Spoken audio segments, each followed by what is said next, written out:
Modern history has been shaped by conquest. The conquest of the world by Europeans. ¿Cómo te atreves, indio perro? The conquistadors led the way. A few hundred men who came to the New World and decimated the native population.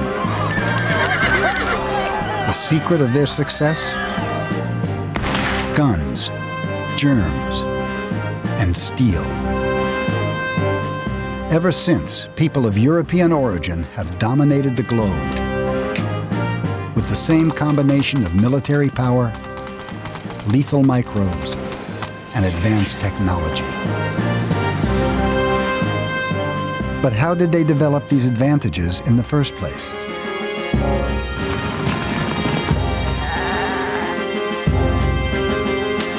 Why did the world ever become so unequal? These are questions that Professor Jared Diamond has spent more than 30 years trying to answer. One of the most original thinkers of our age, Diamond has traveled the world looking for clues.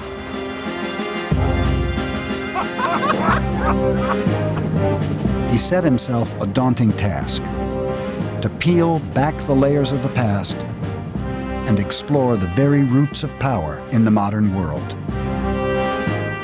Whatever I work on for the rest of my life, I can never work on questions as fascinating as the questions of guns, germs, and steel, because they're the biggest questions of human history.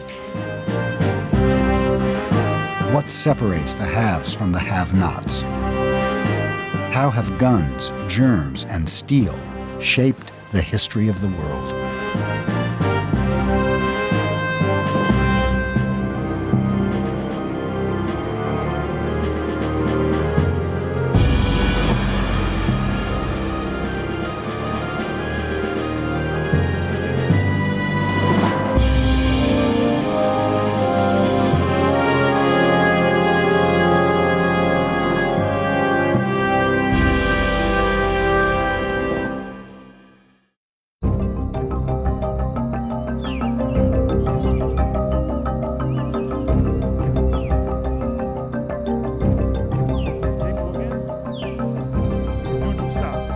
Jared Diamond's quest to uncover the roots of inequality began in the rainforests of Papua New Guinea. Oh, we look up. Oh.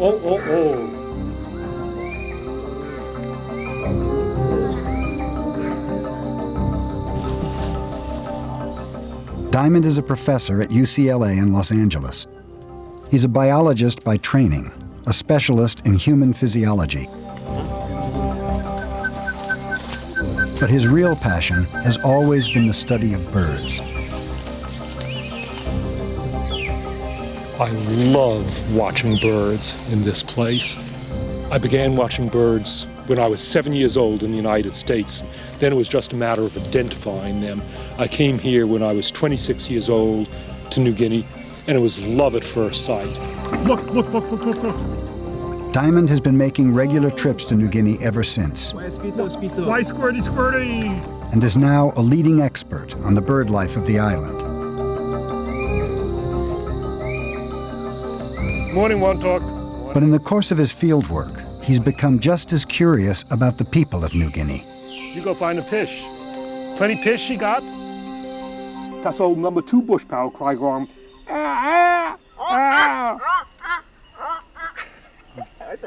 Over the years, I've gotten to know and like thousands of New Guineans. The name belong again, you talk? Name Yanai.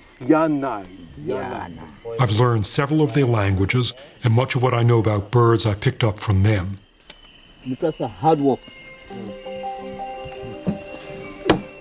There have been people living in New Guinea for at least 40,000 years.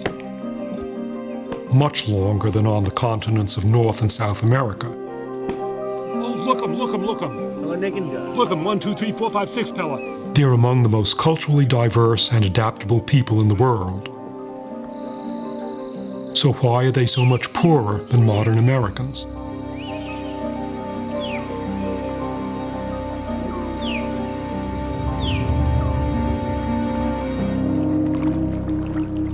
The question was put to Diamond bluntly by a man called Yali, whom he met on a beach more than 30 years ago. Why you white men have so much cargo and we New Guineans have so little? Yali's question really threw me. It seemed so simple and obvious, and I thought it must have a simple and obvious answer. But when he asked me, I had no idea what that answer was. Why you white men have so much cargo and we New Guineans have so little?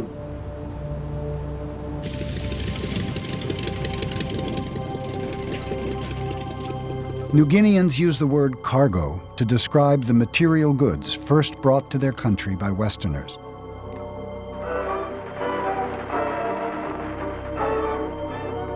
Cargo was regarded by many as evidence of the white man's power. It was treated with an almost religious reverence.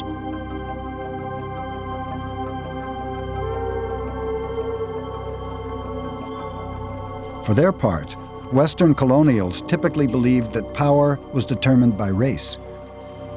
They saw themselves as genetically superior to the native population. To them, it was only natural that they should have so much cargo and New Guineans so little.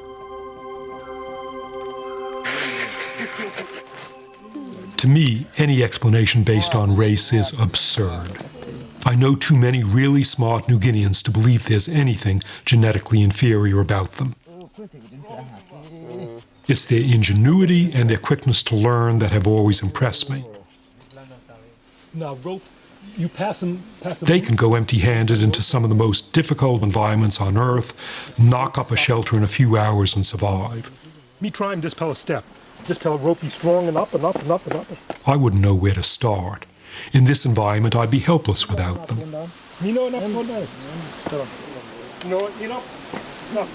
So why didn't these ingenious people invent metal tools, or build great cities, or develop any of the other trappings of modern civilization?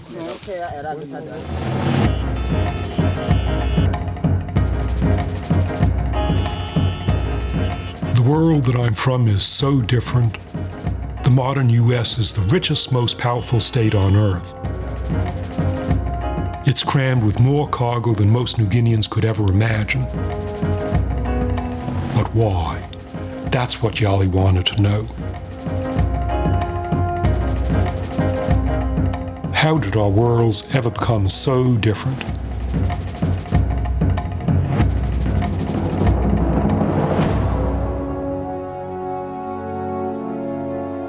Diamond realized that Yali's question was far bigger and more complex than it first appeared. It was really about the roots of inequality. A question as old as human history itself. Why, since ancient times, have some societies progressed faster than others? What allowed the Egyptians to build great pyramids while most of the world was still scratching out a living? How did the Greeks ever develop such an advanced civilization? Or the Romans? Or the Maya? All great civilizations have had some things in common: advanced technology, large populations, and a well-organized workforce. If I could understand how those things came into existence, then I'd understand why some people marched faster than others during the course of history.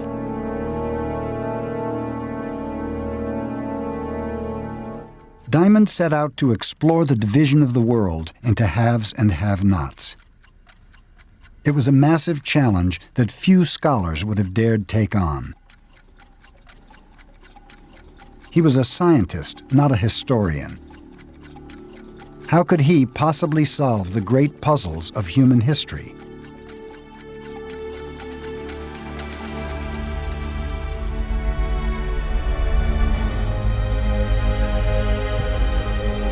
To understand where inequality came from, Diamond needed to identify a time before inequality, when people across the world were living more or less the same way. He had to turn back the clock thousands of years, back before the first civilizations, back into prehistory.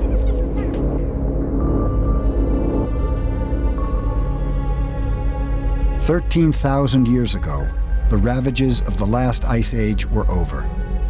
The world was becoming warmer and wetter. One area where humans were thriving was the Middle East.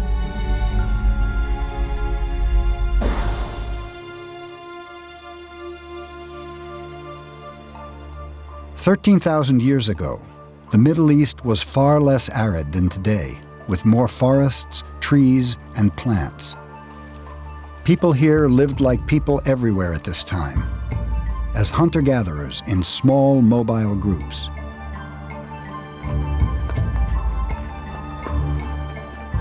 They were frequently on the move, making shelters wherever they could find animals to hunt or plants to gather. They'd live in these shelters for weeks or months at a time, as long as they could keep feeding themselves. But as seasons changed and animals migrated, they'd move on to the next valley or ridge looking for new sources of food.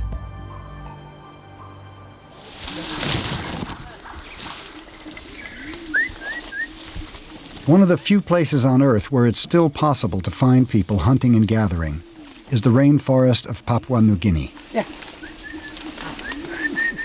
Instead of just reading about this lifestyle in archaeological books, I've been lucky enough to witness it firsthand, to see for myself how we all lived 13,000 years ago, and how we found food.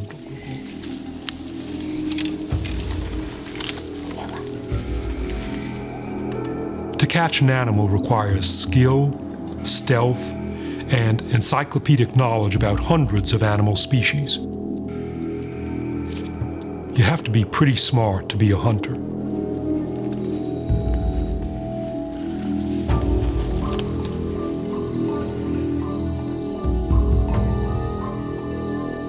"13,000 years ago, people in the Middle East hunted in the same way, tracking down whatever game they could find.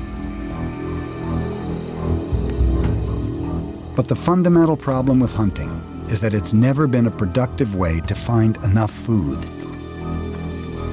It takes time to track each animal. And with a bow and arrow, there's no certainty of how the hunt will end. One of something. You know can lap. You try him again. Okay. Pull him. Okay. One time more. Yes. One So time you more. pull him strong. Me pull him strong. Yeah, me. Yeah, you pull him strong and by go more yet. Yeah. Me play broken bowl on No, you. but yeah, you not strong. You not strong, yeah. Me no strong. What or So something. you pull him strong. All right, and by go me more pull yet. him strong. Me pint of one fella DY. DY die finish. You number one, me number two. Me try, me go.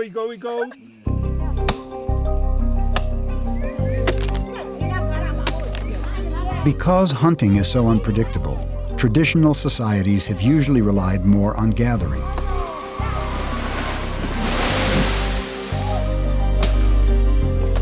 In this part of Papua New Guinea, the gathering is done by women. An important source of food here is wild sago.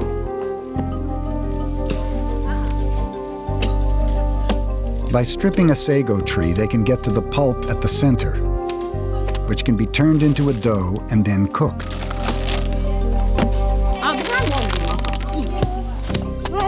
Although it's physically harder work, gathering is generally a more productive way of finding food than hunting. But it still doesn't provide enough calories to support a large population. This jungle around us, you might think it's a cornucopia, but it isn't. Most of these trees in the jungle don't give us anything edible. There were just a few sago trees, and the rest of these trees don't yield anything that we could eat. And then sago itself has got limitations. One tree yields only maybe about 70 pounds of sago. It takes them 3 or 4 days to process that tree. So it's a lot of work really for not a great deal of food. Plus the sago starch is low on protein. And also the sago can't be stored for a long time. And that's why hunter-gatherer populations are so sparse. If you want to feed a lot of people, you got to find a different food supply. You got to find a really productive environment, and it's not going to be a sago swamp. In the Middle East, there were very different plants to gather. Growing wild between the trees were 2 cereal grasses, barley and wheat, far more plentiful and nutritious than sago. These simple grasses would have a profound impact, setting humanity on a course towards modern civilization. But it would take a catastrophic change in the climate before this would happen.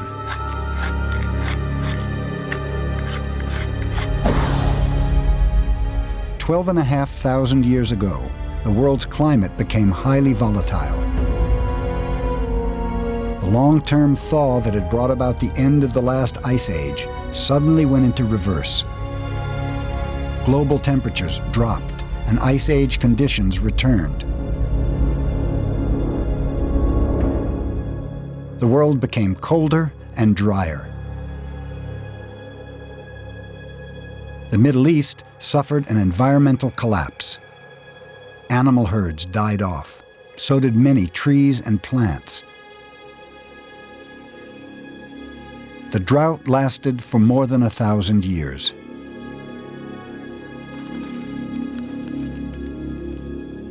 People were forced to travel farther and look much harder to find any source of food.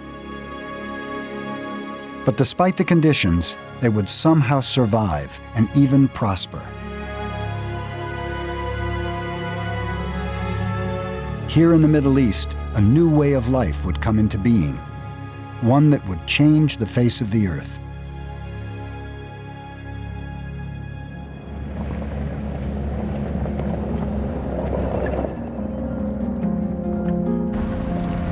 Ian Kite is a Canadian archaeologist who specializes in the Stone Age history of the Middle East.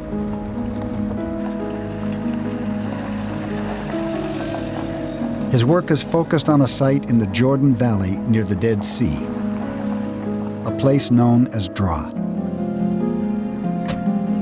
Kite is a co-director of the dig and works with an international team of archaeologists. They've uncovered the remains of ancient dwellings that were clearly more sophisticated than any hunter-gatherer shelters. This is an exponent here. Those would have been never really exposed all the way around. They believe this was a small village, one of the earliest permanent villages anywhere in the world. People were starting to put down roots. What we would have had was this village of, 40 to 50 people living in the same place. We would have had a series of oval huts that would have been partially cut into the ground. And these would have been very much the first time people settled down and lived in communities in a really extensive way. When they radiocarbon dated the site, they discovered that the village first emerged 11,500 years ago, at the same time as the end of the drought in the Middle East. But how was it possible to feed an entire village if times were so hard? After 4 years of digging at Dra, the archaeologists believe they have an answer. It lies in this unique structure. What you can see here is the outline of a mud wall coming all the way around here. And in the inside we have a series of upright stones that have been chipped in such a way where you can see a notch on them. And there would have been a series of beams over top of that with a floor across it. And basically you would have had a dry, humidity-controlled environment where they could take grain, they could take any plants, they could dry them out, put them in here, protect them from insects, protect them from moisture, protect them from water percolating through.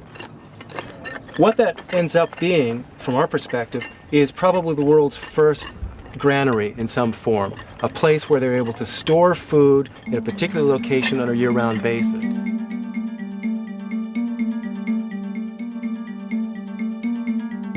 The team at DRA believes the granary was an oval-shaped mud wall building at the center of the village, a place where grain could be stored collectively.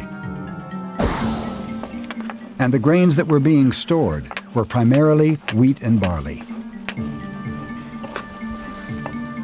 While other plants were no longer available, these cereal grasses were hardy enough to survive and durable enough to be stored for years.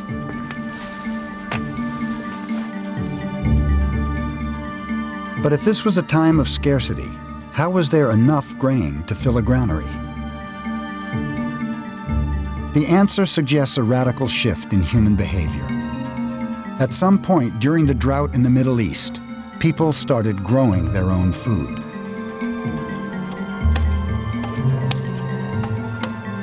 Unable to maintain a mobile way of life, they would have stayed close to any source of water they could find and planted new fields of wheat and barley around them. Rather than just following food sources around different locations, for the first time what people start to do is that they bring these resources back to them. Not just as harvested food, but they're bringing them as seeds. And they're growing them next to their village. And that's the first time, really, this is the first time we see this anywhere in the world. The Stone Age people of the Middle East were becoming farmers, the first farmers in the world.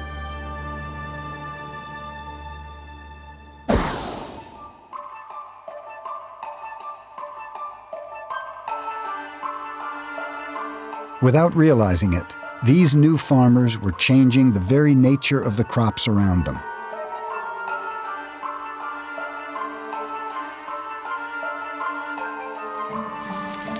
With every round of planting and harvesting, they'd favor ears of wheat and barley whose seeds were the biggest, tastiest, or easiest to harvest.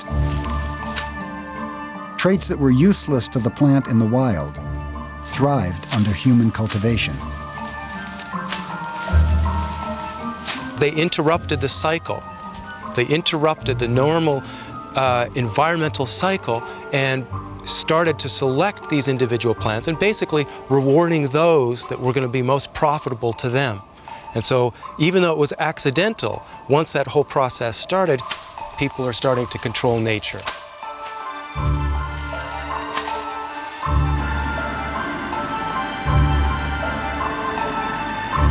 The way crops are changed by human interference is known as domestication. Today it happens in research labs, with scientists selecting genes and breeding crops to be ever more useful to humans. It's a very precise, deliberate process,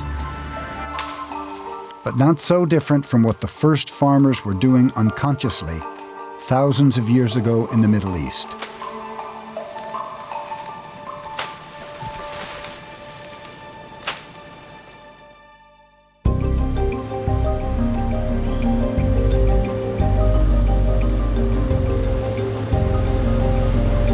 The transition to farming was clearly a decisive turning point in human history.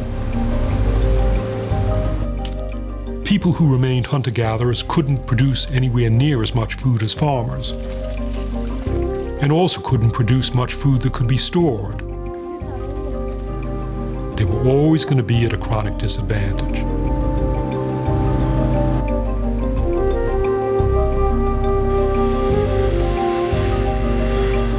Now I needed to know where else in the ancient world people had become farmers. If I could establish links between the spread of farming and the spread of civilization, I'd be well on my way to answering Yali's question.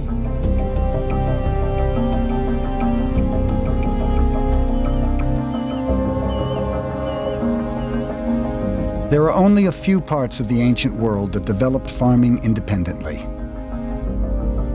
Not long after the Middle East came China, where people grew another high-yield cereal grass, rice. Pockets of farming also emerged in the Americas, based on corn, squash, and beans. Later in Africa, people farmed sorghum, millet, and yams. And in most places where farming emerged, a relatively large advanced civilization followed. But there was an exception to the rule, an area where farming didn't bring the same benefits: the Highlands of New Guinea.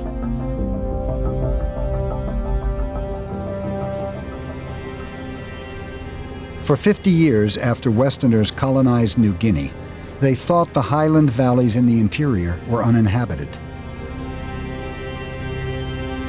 In fact, they were the most densely populated part of the island, with one of the oldest systems of farming in the world. Archaeologists now believe that people have been farming here for almost 10,000 years, almost as long as the people of the Middle East.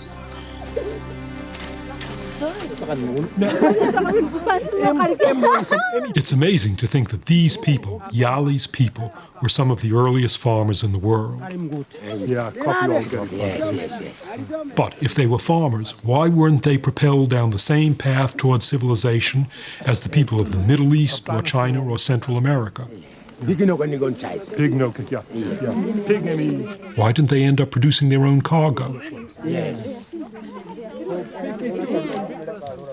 New Guinea farmers themselves were surely no less talented than farmers anywhere else in the world.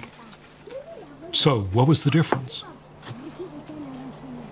Highland agriculture was based on crops like these taro roots, which are very different from cereal crops.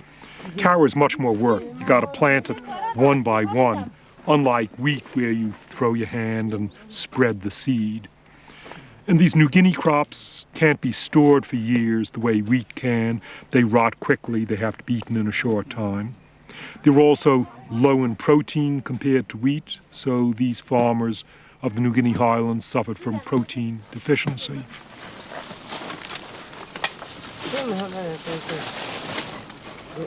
There's not much protein to be gotten from New Guinea's other crops either.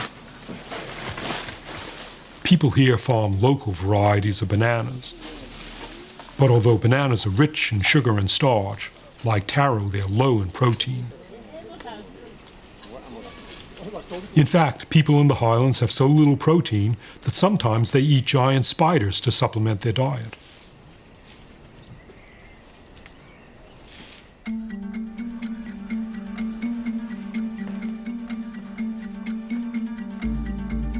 I'd reached a moment of realization. Farming was clearly crucial to the story of human inequality. But just as important was the type of farming.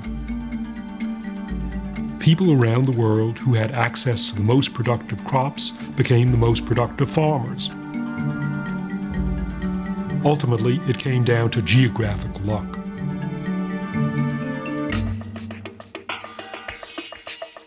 It's an audacious idea that the inequalities of the world were born from the crops we eat.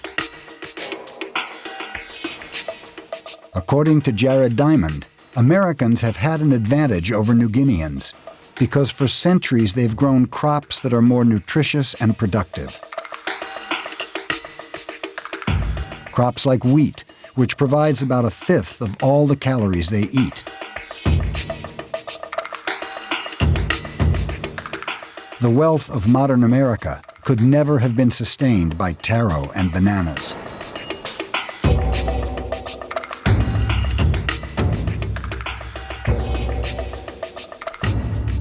But Diamond's idea seems almost too simple. Could plants alone really have the power to shape the course of human history?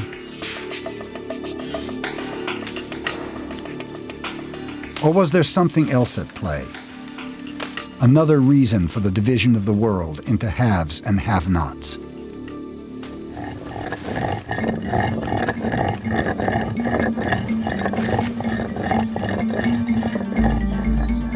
By 9,000 years ago, the first settlements in the Middle East were giving way to much larger villages. People were only able to live on this scale by becoming more productive farmers. They were surrounded by fields of domesticated wheat and barley.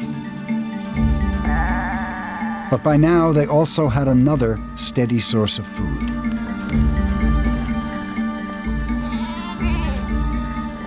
What we see happening about 9,000 years ago is a remarkable transformation in the way that humans are interacting with animals. We begin to see a process of animal domestication, by which we mean humans were controlling where they were moving, they were controlling their feeding, and they were controlling their breeding. Instead of having to go out to hunt, you have a dependable meat supply on the hoof year-round around your site, rather than being subject to seasonal variations in wild game. As well as meat, animals could be used for their milk, providing an ongoing source of protein. Their hair and skins could be used to make clothes for extra warmth. Over time, domestic animals became an integral part of the new agricultural way of life. We know that the communities which first started to have domestic animals already had cereal crops, so they were cultivators. And the combination of these particular animals and the plants becomes an extremely attractive package in that they're complementary. After the harvest period, animals could be turned out on the stubble and they can actually eat the remains of the cereal crop harvest. In their turn, animal dung can be used to provide sort of a fertilizer for the cereal crops as well, for crops. So the whole package, is seen to be mutually beneficial, both for the animals and the plants, and of course for the humans.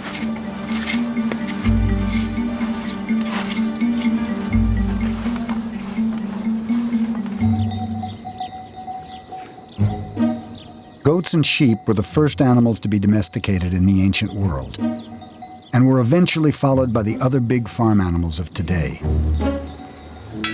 All of them were used at first for their meat, but they all proved useful in other ways, especially with the invention of the plow. Before the Industrial Revolution, beasts of burden were the most powerful machines on the planet. A horse or an ox harnessed to a plow could transform the productivity of the land, allowing farmers to grow more food and feed more people. In New Guinea and many other parts of the world, people never used plows because they never had the animals to pull them. The only big domestic animal in New Guinea was the pig, and wasn't even native. It came in from Asia a few thousand years ago. While Europe and Asia had not only pigs, but also cows, sheep, goats, horses, buffalo, camels, and so on. Now, pigs do give you meat, but pigs don't give you the other products that you get from those European nation animals. Pigs don't give you milk or wool or leather or hides. And most important of all, pigs can't be used for muscle power. Pigs don't pull plows or pull carts. The only muscle power in New Guinea was human muscle power. Even today, there are no beasts of burden in New Guinea, and almost all of the farm work is still done by hand. But if farm animals were so useful, why didn't New Guineans domesticate any of their own? I decided to add up all the animals in the world that have ever been domesticated. And I was amazed by what I found.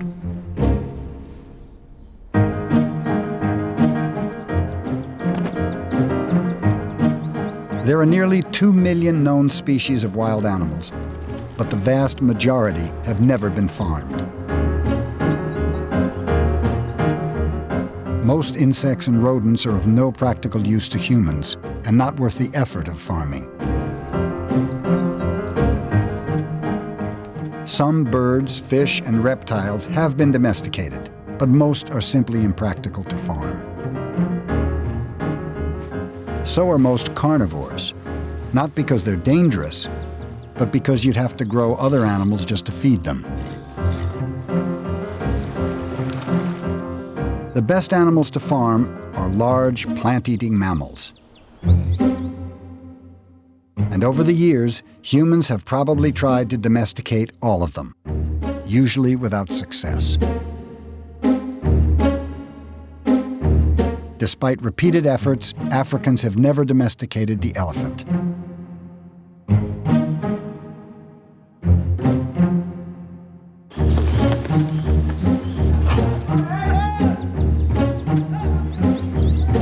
In South Asia, some elephants are used as work animals, but they're not farmed for the purpose. Instead, each elephant is caught in the wild and then tamed and trained. It doesn't make economic sense to farm an animal that takes some 15 years to mature and reach an age where it can start reproducing. Animals which make suitable candidates for domestication can start giving birth in their first or second years. They will have 1 or maybe 2 offspring a year, so their productivity is actually high.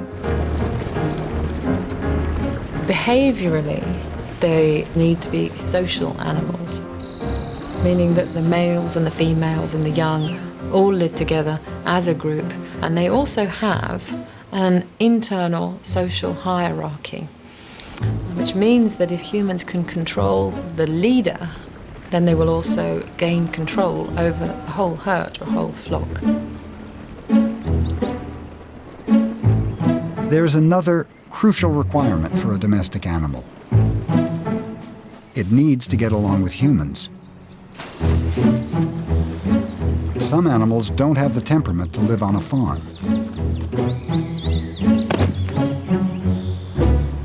A zebra could be an ideal domestic animal, potentially as useful as a horse. But evolving in the midst of Africa's great predators, zebras have become flighty, nervous creatures.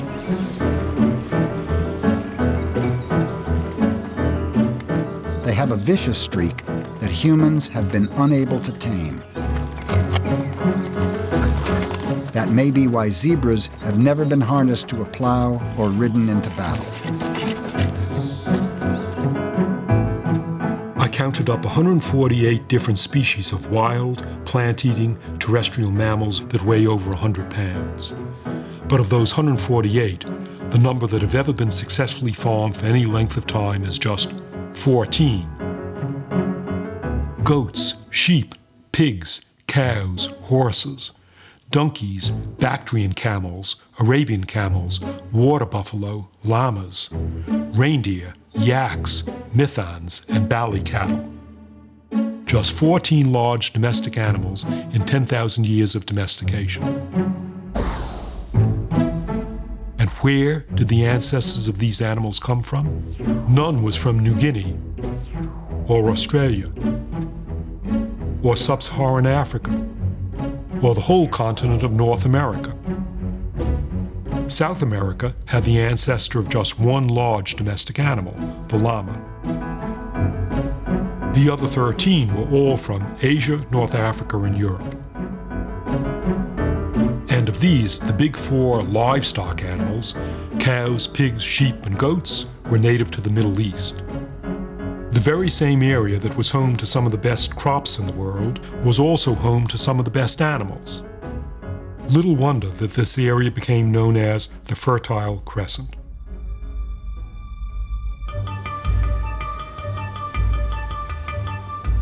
The people of the Fertile Crescent were geographically blessed, with access to some of the best crops and farm animals in the ancient world.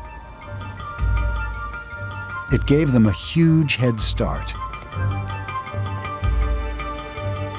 What had begun with the sowing of wheat and the penning of goats was leading towards the first human civilization.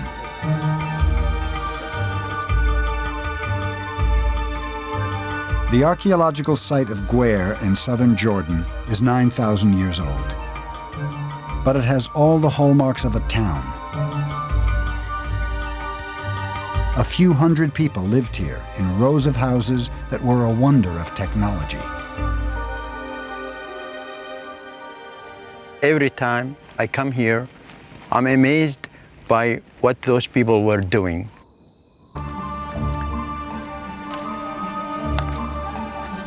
As villages grew bigger, there were more people to work on the land. More people could produce more food more efficiently, enough to support specialists within the community. Freed from the burden of farming, some people were able to develop new skills and new technologies.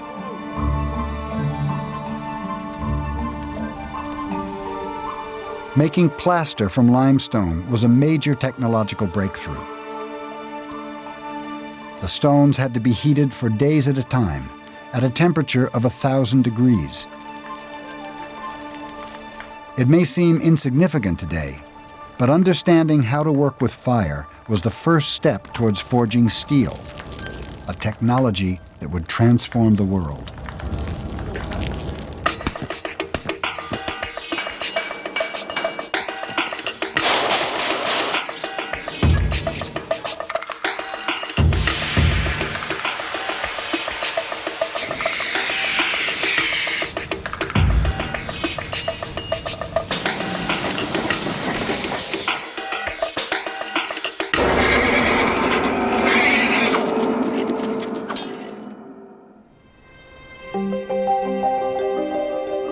By contrast, places like New Guinea never developed advanced technology. Even today, some people in the highlands are working in ways that have barely changed for centuries.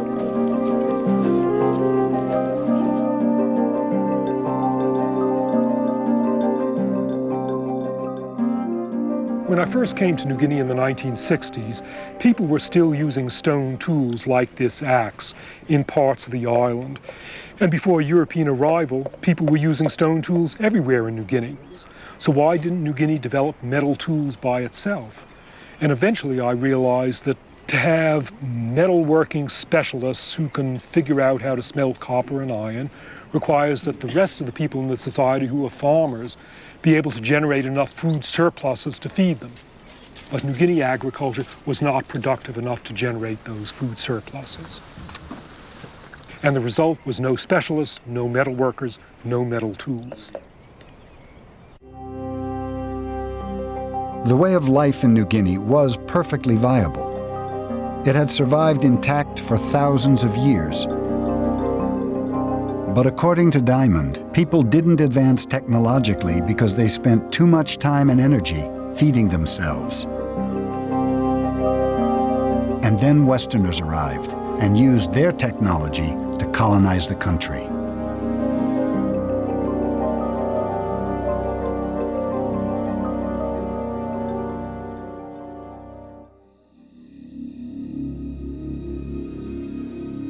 Yet for all its advantages, the Fertile Crescent is not the powerhouse of the modern world, nor is it the breadbasket it once was. How did it lose its head start?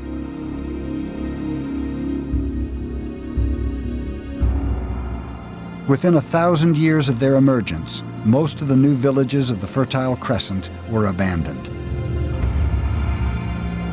Ironically, the region had a fundamental weakness. Despite having some of the most nutritious crops on the planet, its climate was too dry and its ecology too fragile to support continuous intensive farming. People were destroying the environment. The waters had been overexploited, the trees had been cut, and this is what when you face a dead end. I mean, you are facing a wall.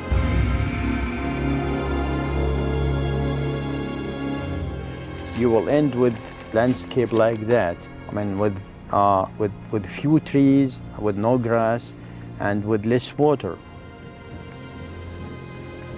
So what we are looking at today is the outcome of overexploiting the environment.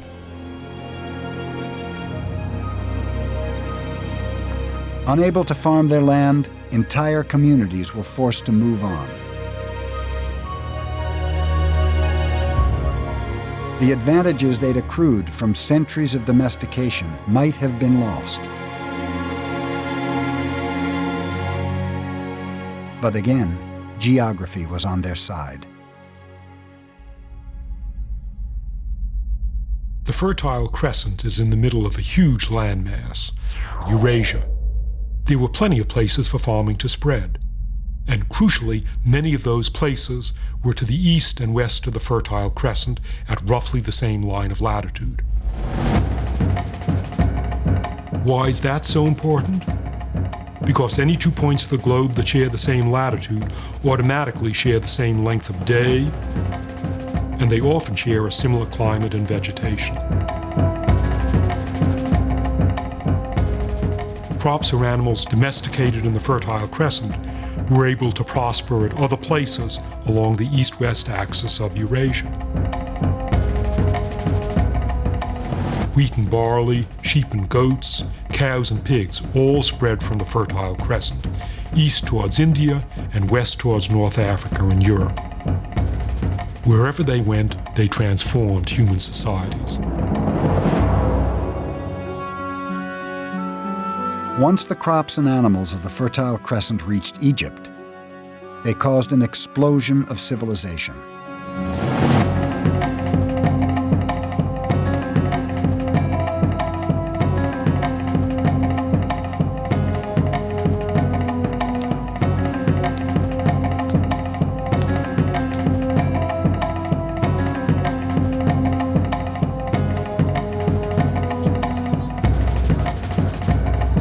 Suddenly, there was enough food to feed the pharaohs and generals, the engineers and scribes, and the armies of people required to build the pyramids.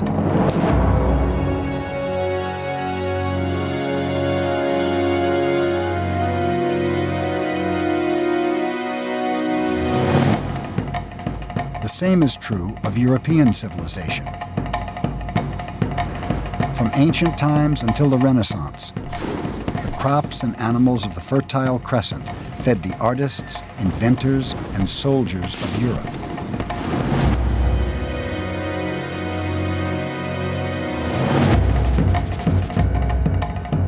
In the 16th century, the same crops and animals were taken by Europeans to the New World. At the time, there was not a single cow or ear of wheat in all the Americas. Now there are 100 million cattle in the U.S. alone. And Americans consume 20 million tons of wheat a year. Modern, industrialized America would be unthinkable without the spread of farming from the Fertile Crescent.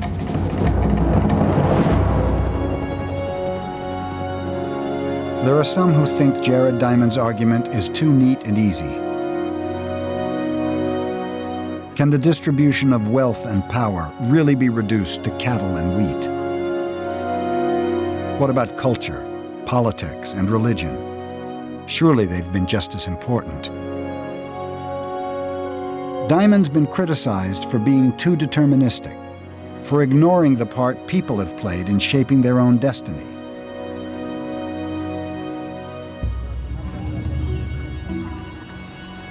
My years in New Guinea have convinced me that people around the world are fundamentally similar. Wherever you go, you can find people who are smart, resourceful, and dynamic. No society has a monopoly on those traits. Of course, there are huge cultural differences, but they're mainly the result of inequality, they're not its root cause.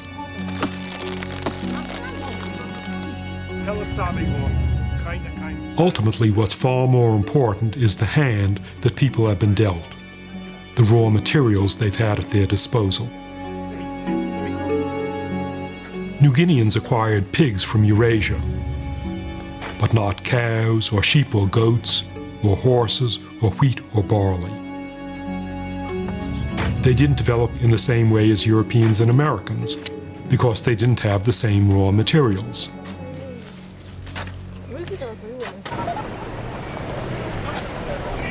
I'm not saying that those divisions of the world are set in stone and can't be changed. It's quite the opposite. The towns of Papua New Guinea are becoming bigger and more developed, populated by modern New Guineans trying to catch up with the rest of the world.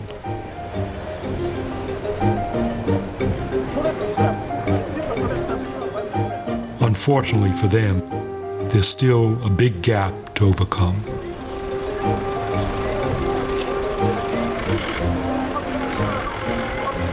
Why you white men have so much cargo and we New Guineans have so little?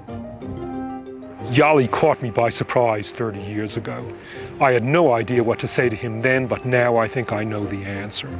Yali, it wasn't for lack of ingenuity that your people didn't end up with modern technology. They had the ingenuity to master these difficult New Guinea environments. Instead, the whole answer to your question was geography. If your people had enjoyed the same geographic advantages as my people, your people would have been the ones to invent helicopters.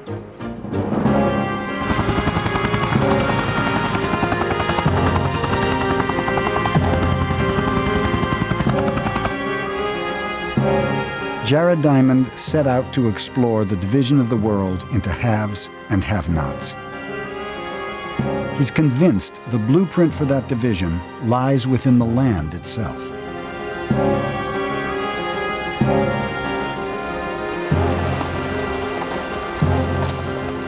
But can his way of seeing the world really shed light on the turning points of human history? ¿Cómo te atreves, indio perro? Can it explain how a few hundred Europeans conquered the New World and began an age of domination? The age of guns, germs, and steel.